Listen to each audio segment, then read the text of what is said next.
Hello! అందరూ ఎలా ఉన్నారు? మళ్ళా మీ ముందుకి ఇంకొక స్టోరీతో వచ్చేసాను. ఈ చిన్నప్పుడు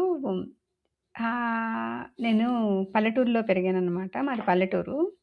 పల్లెటూరులో మనం పెరిగేటప్పుడు మన ఇంట్లో విషయాలు గావచ్చు, మన కులం గావచ్చు, మన ఫినాన్షియల్ స్టేటస్ కావచ్చు, మన ఇళ్ళ పక్కన వాళ్ళకి గానీ, ఊరంతా అందరికీ ఐడియా ఉంటది. ఎందుకంటే కొన్ని సంవత్సరాలుగా అందరం కలిసుంటున్నాం గదా! మా తాతలు, తాతలు, వాళ్ళ తాతలు, తాతలు మన పూర్వత్రాలంటారు కదా! అదంతా అందరికి తెలిసుంటదనమాట. సో, మనం పుట్టిన తర్వాత, మనం చిన్న పిల్లలుగా ఉన్నప్పుడు మనకు బహుశా ఒక నాలుగో తరగతి, ఐదో తరగతి చదివేటప్పుడు మన ఫ్యామిలీ గురించి, మన బ్యాక్‌గ్రౌండు, పూర్వోత్తరాలు మనకు తెలీదు. కానీ ఊరందరికీ తెలిసుంటది. అంటే ఊరందరికీ అంటే పెద్దవాళ్ళకి. పిల్లలం మామూలుగా ఆడుకుంటా ఉంటాం. అందరం కలిసి స్కూలుకెళ్తాం. ఎందుకంటే పల్లెటూరులో అప్పుడు గవర్నమెంట్ స్కూల్ ఒక్కటే ఉండేది. ప్రైవేట్ స్కూల్స్ ఉండేవి కాదు కాబట్టి ఇర్రెస్పెక్టివ్ ఆఫ్ స్టేటస్ అందరూ అదే స్కూలుకి రావాల. సో, వచ్చినప్పుడు పిల్లలకి మనకు తెలీదు. తెలియనప్పుడు మనమేమనుకుంటాము, వాళ్ళతో ఎలా బిహేవ్ చేయాలా, ఆ పిల్లలతో ఎలా ఉండాలన్న విషయం మనకెప్పటికీ అర్థం గాదు.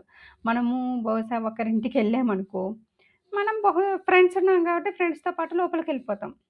వాళ్ళింట్లో వాళ్ళ బామ్మలు, వాళ్ళ అవ్వలు, వాళ్ళ నానమ్మలు, వాళ్ళ తాతయ్యలు వాళ్ళుంటారు. మెయిన్‌గా నానమ్మలుంటారు గదా! వాళ్ళు మన గురించి, మన ఫ్యామిలీ బ్యాక్‌గ్రౌండ్ గురించి వాళ్ళకెక్కువ తెలిసుంటది మనకంటే గూడా. ఎందుకంటే మనకి ఫోర్త్ క్లాస్, ఫిఫ్త్ క్లాస్ ఆ ఏజ్‌లో మనకేం పెద్ద ఐడియా ఉండదు గదా!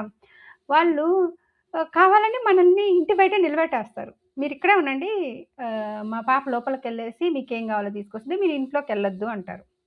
మనం గూడా పెద్ద పట్టించుకోం ఎందుకు. అంటే ఆమె ఎందుకనిందో మనం పట్టించుకోం. పట్టించుకునే ఏజ్ కూడా ఉండదు.